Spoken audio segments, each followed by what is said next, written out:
Keys, please. That's the key. I've never started a game with a key before. Okay. So turn the key and then hit the on button. And... Yep. Cool.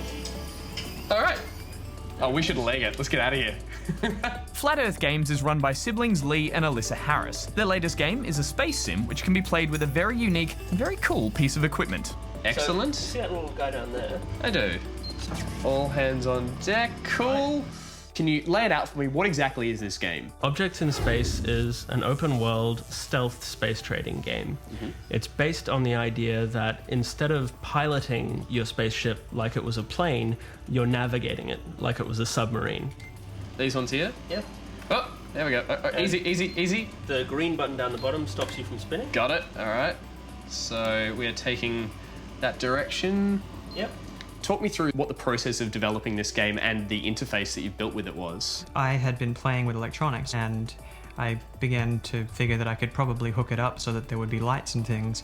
And I initially did it just on my own on weekends and basically put some lights in a shoebox and then connected a few of them to that.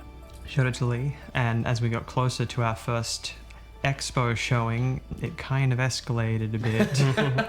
It came together because Elissa just suggested, hey, what if we built just like the shoebox but really showed what we could do with like big panels and everything in time for PAX.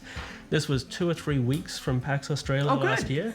So that involved Jenny and Elissa spending like nights constantly working on building and tinkering away and that sort of thing. We've been taking it to shows now for a year or more. The reason why we keep taking it to these shows is because when we first got people to do hands-on with it at AvCon in Adelaide, just watching people lose themselves and get engrossed in something that we were terrified might be a little bit too obtuse, but no.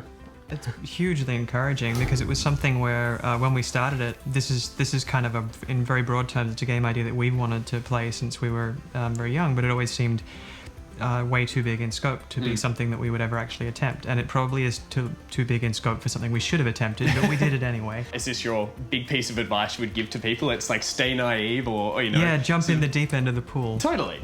It's amazing what you can do. All systems on? No, off. How did the company first come about? I was kind of a happy accident. Previously, I was writing about games. Before that, I was doing PR for Rockstar Games. I was doing software development, and then on the side I was doing games writing.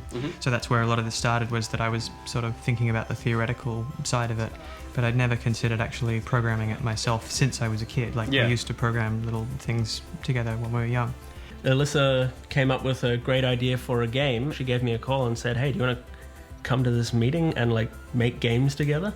And so from that idea or that initial meeting, you guys have moved into a full indie studio. When did it go through that stage where you realized, hang on, this is who we are now? For Towncraft, the game was successful enough that it allowed Elissa to go full-time. I'm still part-time, as is everyone else who helps out with our projects. I think that's fairly sort of standard that people doing the indie side of things are doing a few things at once. But we've been able to sustain that through our second release, which was Metricide, and through Super Death Fortress, and more recently as publishers for Unstoppable, and now into Objects in Space. Close, reconnect, and... we have coming back again? That felt so satisfying. Like, I could never do anything like that in real life. I would have dropped the screws somewhere, and I'd be like sweating in the engineering room. But here, I'm a pro.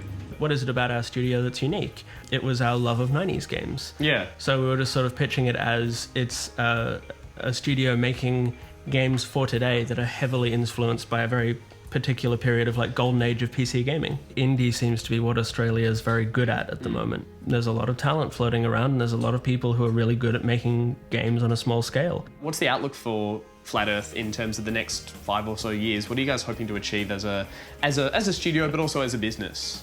Still be making games? Yeah. Sure, yes. I think like it's one of those things where survival and success start to look awfully similar when you're doing indie stuff. Like, we don't need to, you know, make millions and make the next Crossy Road or anything like that.